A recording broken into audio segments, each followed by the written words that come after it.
Hello, everyone. Welcome to Ruminate This with Agrarian Solutions.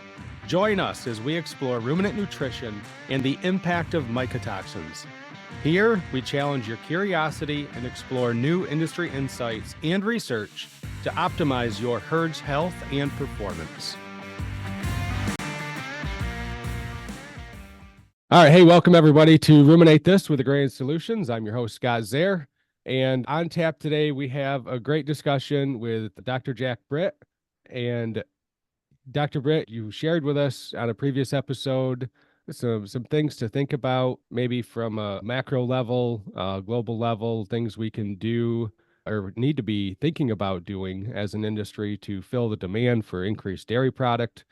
Today's conversation, though, Dr. Britt, I'd like to bring it down to maybe the farm level and say, nutritionally speaking, how do we actually fill that role, right? So it starts with that cow. It starts with creating a better cow genetically. It starts with feeding her better and better management and so on. So Dr. Britt, really quickly for the audience. So you, again, we talked about in the last episode, grew up near Bowling Green, Kentucky, got your PhD in physiology and biochem at North Carolina. And yeah, extensive collegiate academia career. Also associate dean for research at the College of Ag and Life Sciences and in the College of Veterinary Medicine at North Carolina State.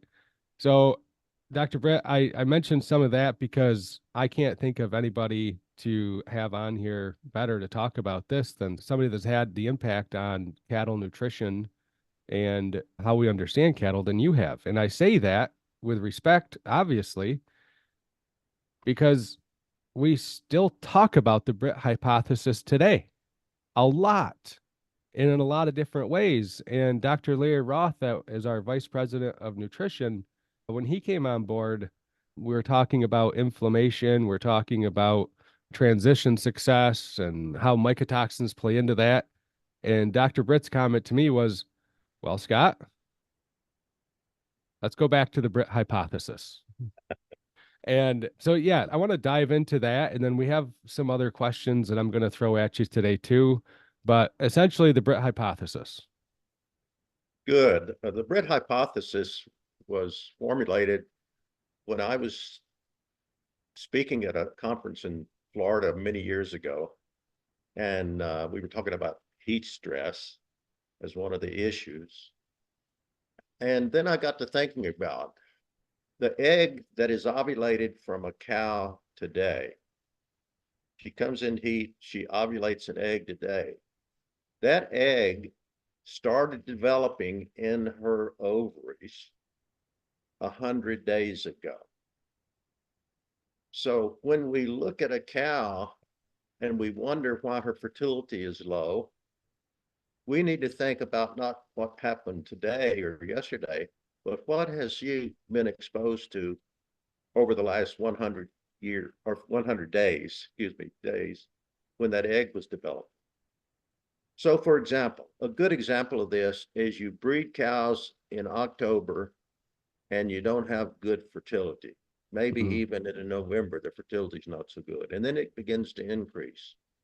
Well, that egg that was ovulated in October had been exposed to heat stress in August and September when it was growing before it ever reached the October stage and ovulated. So it brings some impairment to its state when it's ovulated. And so we need to understand that fertility is not just affected around the time the cow's in heat, but it's been affected for the 100 days before she ever comes in heat and is bred.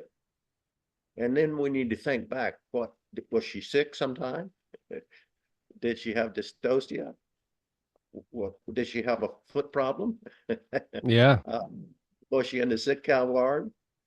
Was she healthy and going great through all of lactation? So there's a history, if you will, associated with that embryo that's been growing during that 100 days. So we shouldn't say that the egg's just ovulated. The egg has been growing for 100 days before it was able to be fertilized. And so that 100-day history is important. It is. And, before I'll say it like this. So I started working in the AI space in 2013 as a technician. 5 years into that career with Premier, I moved into more of a consulting role, analyzing records, trying to help farmers figure out how to get more cows pregnant faster, more efficiently, less semen, that kind of stuff. And I, I didn't know some of this back then, but first service conception rate, we would always get hung up, and it's, I think it's because you can see it, right? But we'd get hung up on, well, are we giving all the shots correctly in the protocol? Is the timing of the insemination matching up with the timing of the ovulation properly? And you go through this list of things, and I always used to say, and I still say, if you don't have first service success on conception rates, well, what's going on at the transition period? What's going on with the dry cow pen? And it's not just the pre-fresh pen, it's the far off dry cows too, right? Right.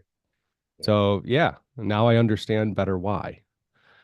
So something that you figured out a long time ago.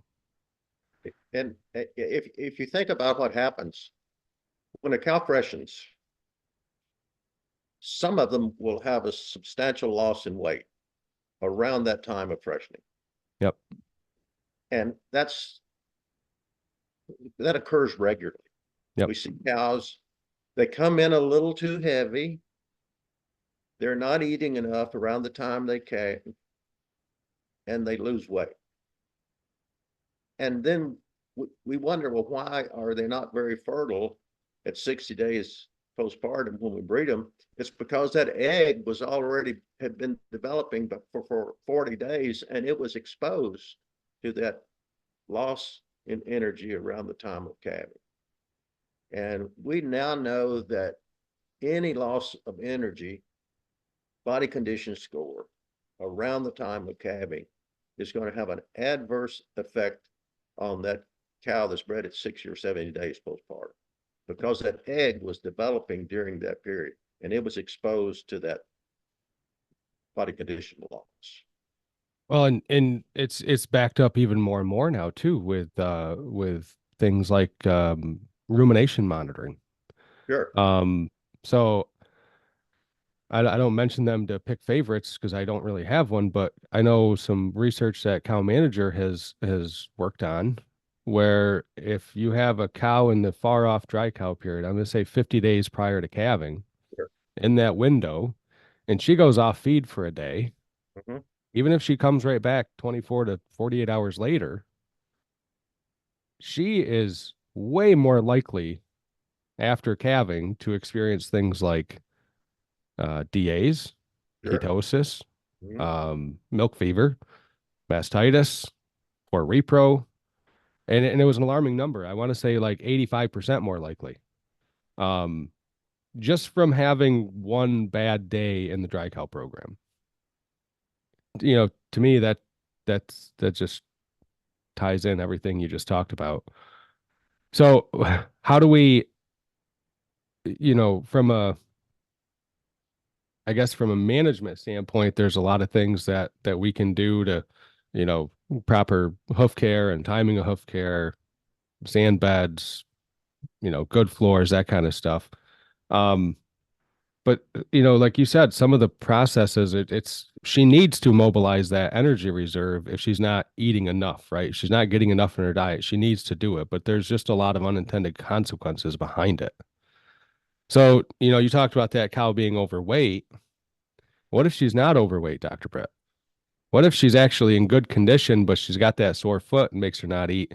Is that a compounding effect to where I she think doesn't have that internal reserve to grab?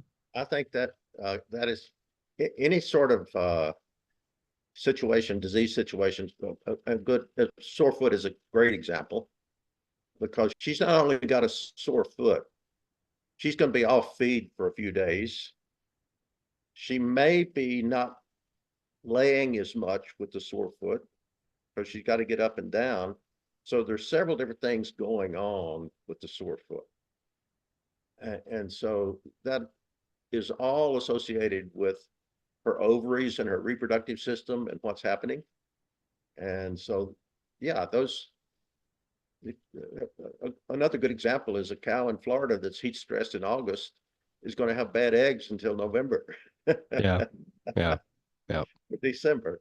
And so And unfortunately, if you're dairy farming in Florida, it's not just the heat stress in August you have to worry about. It's the heat stress in April, May, June. Yeah. I ask myself whenever I'm in Florida on dairies, why do people try to milk cows down here or get cows pregnant down here? I'm not sure, but that's a topic for another day. I won't pick on our Florida dairymen today. So, you mentioned the heat stress. And again, we've come a long way. I mean, cross ventilation, sprinklers. There's a lot of herds that do a great job with heat abatement, and rightly so. The last time I looked up this statistic, it's about somewhere between 900 million and $1 billion a year in economic impact to the dairy industry just from heat stress. I mean, it's a big number. But it's not just the immediate economic impact, right? It's not just the loss in milk or poor reproductive success. Talk about epigenetics, right? So the research there, I mean, that's becoming more and more widely adopted to where I would say widely adopted, like we know this, but the conversations that I have farm level, people are no longer, when I have this conversation with them, they're no longer sitting there going, I don't know, Scott, you sound like you're full of crap. So just kind of walk us through that, how that impact happens long term. well, epigenetics has been known for 50 years or 60 years. Uh, Normally, and when we talk about genetics, we think that the gene has to change for genetics to change. Yep. The gene sequence has to change for genetics to change. We now know that just a methyl group, a carbon group basically, can jump onto that gene at a certain space, certain site, and change how that gene functions. And we call that epigenetics because the genes haven't changed, but the function of the gene has Function changed. has changed. The functional activity of the gene has changed. And so things like heat stress can cause that. And so the genes are not behaving the way that we would expect them to.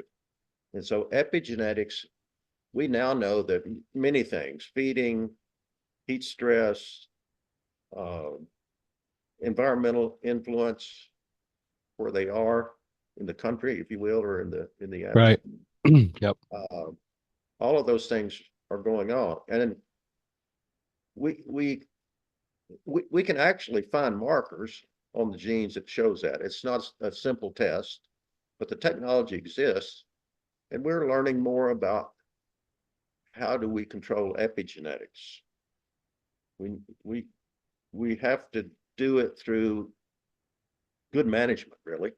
Yep. Doing things that benefit the cow, if you will. And if you want fewer epigenetic responses that are adverse, you just have to provide awfully good care to the cow, not only feed, but resting and walking and comfort, milking, everything. And so that's a hot issue right now in the management of cattle. Yeah. Yeah. I don't know if you've listened to any of my previous episodes, Dr. Britt, but as you can see over my left shoulder, there's a portrait there. It's probably hard to make out, but that is the great Vince Lombardi. Yes. And I'm not a Green Bay Packer fan. I'm actually a Dallas Cowboy fan. But the reason I keep Lombardi up there is it doesn't say it in this particular portrait, but he used to like to tell the players, if you don't master the fundamentals, you don't have anything. We'll just keep it PG here.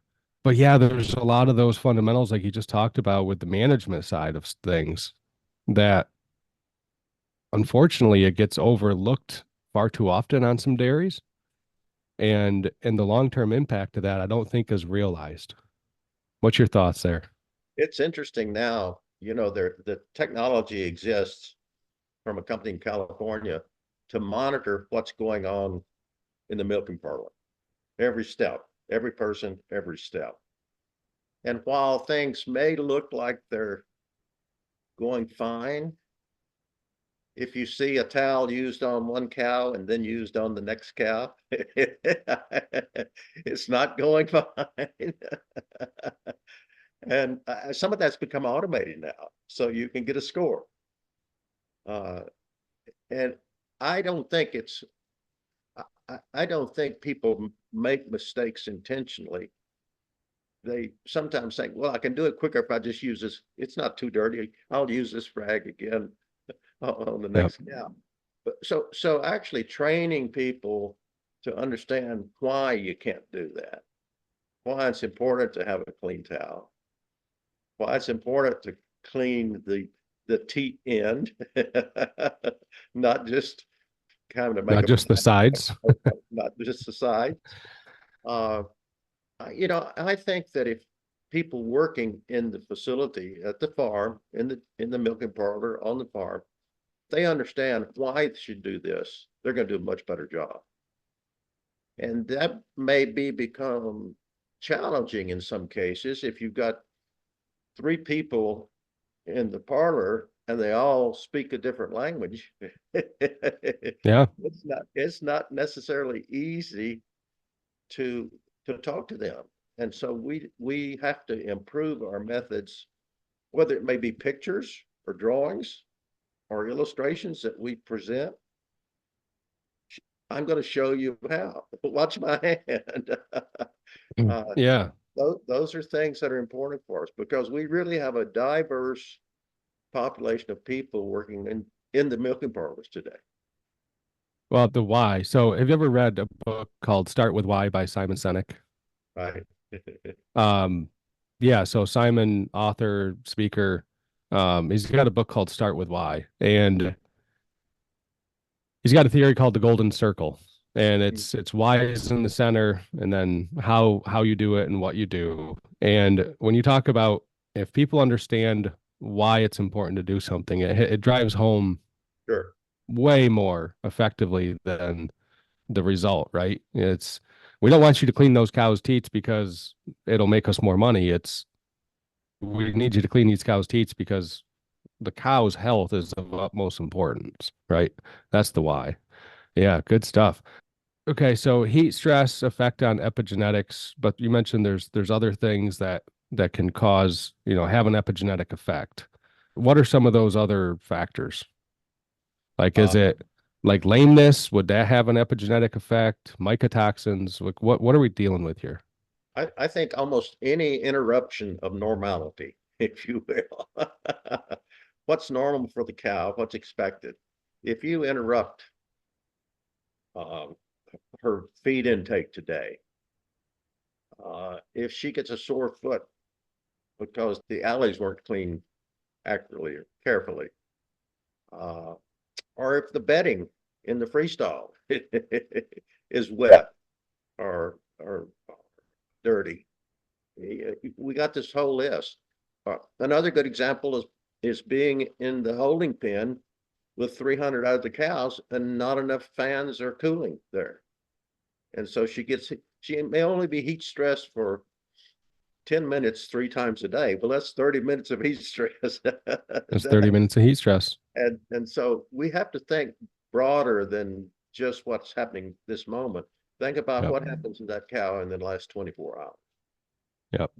Another good example is the feed bunk that doesn't have any feed in it. She gets back from the parlor and walks up to the stall or the head gate, and there's no feed there. Whoever's feeding today is running late, right? So all sorts of examples. Anything that doesn't allow those genes to express themselves. Exactly. Yep. Yep. I almost want to repeat that again. Anything that does not allow those genes to express themselves. And, I think people, again, I believe everything's on a bell curve and that there's still some laggards on that bell curve that say, hey, any bull I get from the auction barn to breed my cows. As long as they're pregnant, it doesn't matter. But I think those guys still exist. Uh, but for the most part, we all believe in the genetic progress we've made. I mean, it's undeniable. The investment we've made as an industry in genetic progress is amazing. And to put it that simply, the epigenetic effect, anything that does not allow those genes to express themselves, is really another way of, it's kind of that next level of saying like anything that's not going to let those genetics express themselves, right? It's Yeah, tying it together. the genes are in the semen, and that's going to be in the egg. But if you don't manage that cow so that the egg is taken care of, Exactly. then you've defeated your good genetics. And it all has to work at the same time to make it worth it. So going back to, well, you just mentioned it. You mentioned the egg. So what would you think is one of the biggest challenges facing dairy reproduction today? I think the biggest challenge facing dairy reproduction today is trying to breed cows too early. We still hang around. We need to breed her about 60 days after calving. Well, if she's milking 120 pounds, do we need to milk her 60 days after calving? I think that we really need to be looking at what is the ideal time, when does the ideal fertility occur? And most of our cows today, the best fertility is going to be at 90 to 100 days postpartum. It's not going Hmm. to be at 60, 70 days. So we've got a little longer lactation. Her dry period may end up being about the same as it should be. Hmm. But we still are hung up on this 365-day cycle when maybe we needed a 13 or 14-month cycle to think about. I mean, all of our data is still 365 days. Should we be changing the way we talk about what a lactation is? That's an interesting question because some of that's predicated on economics. Some of it's predicated on what is that cow producing, right? Right? If if you told my dad who milks 80 cows in a tie stall and makes 65 pounds of milk that he needs a 14-month calving interval, he'd say, well, that's why I'm only making 65 pounds of milk. Um, but we have conversations on farms of, you know, I'm struggling to dry cows off because she's still making 85 pounds of milk. Well, it stands to reason if we bred her a little later, right? And we I think that we've seen some push back to 75, 80 days, maybe 90 on 2 year olds. But I think I was talking with Lyle Cruz a couple of years ago about this topic from Select Sires and talking about the ideal time to breed cows more on an individualized basis. You know, when's that individual cow's optimal time to get bred? Can a theory like that be carried out on a large scale? Do you think? Do we have the technology available? Or are we still kind of hamstrung by aligning groups of cows uh, you know, I and think just hoping they fall in a range? I think we have the technology. I mean, we know the body condition score. We know whether she's gaining or losing weight. We know how much milk she's producing. We know what our success rate is for breeding cows on this farm. And so for, I'm not sure there's a rule that will work. Yeah. You really have to look at the farm and what practices it has, how much milk they're producing, what can they modify to uh, get more cows pregnant. If their first service conception rate is 17%, there's something wrong. Yeah. Yeah. And On it. And I'm the type, look, uh, look at the data. yeah, exactly. Exactly. And I'm the type that says if you're not hovering that 50% plus first service conception rate, there's probably still something wrong because there's guys that are doing it. Man, they're doing it. They're doing 60%. We're seeing sorted semen conception rates on first service, plus 50. So that just tells me there's opportunity for more, right? The genetic level, the daughter pregnancy rate, as much as we focused on that the last 10 years, I'm not sure. I think there's just a lot more about these cows that we don't know. Mhm. That's my thought. Maybe you're going to tell me differently, but I think there's a lot more we don't know. I think the move to producing dairy beef and what we're doing there may actually be beneficial to reproduction because we're breeding our heifers at the right time. They're going to be the first animals to go in the herd, and we're going to breed a few top cows to good semen, and then we're going to breed everything else to beef bulls and sell Yeah. Holstein Angus calves for a fortune. and but in some ways, that gives us an opportunity to enhance reproduction. It does. The semen that we use, and by when we inseminate those cows. And the way cows are milking today, the old idea that you got to breed a cow at 60 days is outdated. Even for a Jersey, it's outdated. Well, there's only two breeds of cattle anymore, right? There's Jersey and Holstein. That's right, Yeah, basically. I just made some people mad, but yes, there's still Guernseys and Ayrshires and Brown Swiss. I'm just kidding. We had one Ayrshire cow in our herd and two brown Swiss. Everything else was Holstein. So what I want to say so many things about some of those breeds, but I'm just, what does reproductive success look like on a dairy farm in your eyes, Dr. Britt? Reproductive success, I'm going to start with the heifers. And I want heifers to be bred with one straw or no more than two to deliver a calf at 23 to 24 months of age. Yep. And so paying good attention to heifer management and breeding heifers. And the beef cattle guys sometimes do a better job on their heifers than we do with the dairy because I would agree with that. they pay attention to when those heifers are coming in heat. We're not out checking whether our Holstein heifers are coming in heat. We're just assuming that they're coming in heat. And so I think we need to pay a little more attention to that. And they're going to represent the herd, in the next lactation. I think the dairy beef gives us an opportunity to do some really good things reproductive wise. Maybe to reduce the poor fertility in some cows.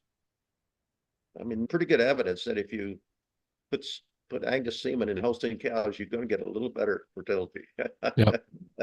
Yep. And And then we're also essentially culling that genetic line, right? exactly, sure. And so, yeah. Uh, All the, right. the numbers I've seen recently say that dairy beef is adding about $2 a hundredweight value to our milk. $2 a hundredweight is a big jump. That is a big jump. I don't think we've realized the impact, but that's what it turns out to be. I think there's so much opportunity in the virgin heifer population in the US from breeding wise, from management wise. So I have this question that I've thrown out there to a few people over the last 6, 8 months. We've seen the virgin heifer population in the US. We're at really a almost not, I won't say historic low, but We there's are. a lot less. Uh, So my challenge to dairymen out there is if heifers are no longer a commodity as defined by their mhm. current population level, why are we still treating them like a commodity? That's right. Good point. Dr. Britt, I'm going to ask you this question. You've been on a lot of farms. You've probably talked to a lot of people in the nutrition space throughout your career. Look at how much time is allocated as a nutritionist to focusing on the dairy diet versus the heifer diet. Yeah, very little to the heifer diet. And I understand it, right? Like the cows are making the money that pay the bills. I, And we're seeing a shift. I always joke that it was very apparent when you walked on to a multi-generational facility. It was not to pick on you, but it was the grandfather that built the barn in the 1950s, right? So you had the 1950s barn, the 1980s barn, the 19 late 90s barn, and what happened? So the milking cows go to the newest facility. We shove the heifers. First, the dry cows go into the 1950s barn, and the heifers go into the 1930s barn, and then they finally graduate up, and we're treating them like a commodity. You Right, know, exactly. it seems backwards, and it. I remember breeding cows on a large dairy in New York a number of years ago. Milked about 2,500 cows. Um, and I walked into the dry cow barn, and I was like, "This is terrible. How do you expect me to get the cows in the new barn pregnant when this is where they're housed?" Yeah. Um, but that's what we did, and lenders like to give money to milk more cows, not to take better care of your heifers. So it's kind of one of those catch-22 things but there's still a lot of opportunity there, I think. I think heifer management is an opportunity that we need to take advantage of. We don't take advantage of it as well as we should. Yeah. Well, Dr. Britt, I appreciate you joining in. What's maybe a final word you'd like to leave with us as far as for dairymen to be thinking about when it comes to heifer management or just having healthier animals? I'm going to say 100 days. 100 days. The heifer that's going to be bred today, that egg started developing through her system 100 days ago. So you got to think about, what have I done for the last 100 days to these heifers and cows? So I'm going to ask actually a follow-up question on that. So you're saying we shouldn't do a pen move at 13 months when we want to start breeding them at 13 months? That's a very good example. Yeah. We don't think much about a pin move, but a pin move for a heifer is a very adverse situation. She's got all Yeah. new herd mates, Yeah. She can find her place again. She's got to find a place to eat. She's got to take on a couple of battles with other heifers. And so, yeah, I mean, she needs to be in a comfortable setting if we're going to seminate her, not moved into we shouldn't move into the breeding pen. Yeah. It's a mistake to say you've got a breeding pen. You That's a great heifers point. into it. Yeah. That's a great point. Wow. Oh, you gave us some things to think about, Dr. Britt. I appreciate you taking the time to jump on Ruminate This with us. And yeah, hopefully I didn't beat you up too bad on any one topic. So Great. maybe in the future we can have another conversation. So Thanks, Scott. appreciate it. Thank you. Have a great week. Okay. And those of you listening, we will see you all in 2 weeks. Thank you for listening to Ruminate This with Agrarian Solutions. Look for our next episode in 2 weeks.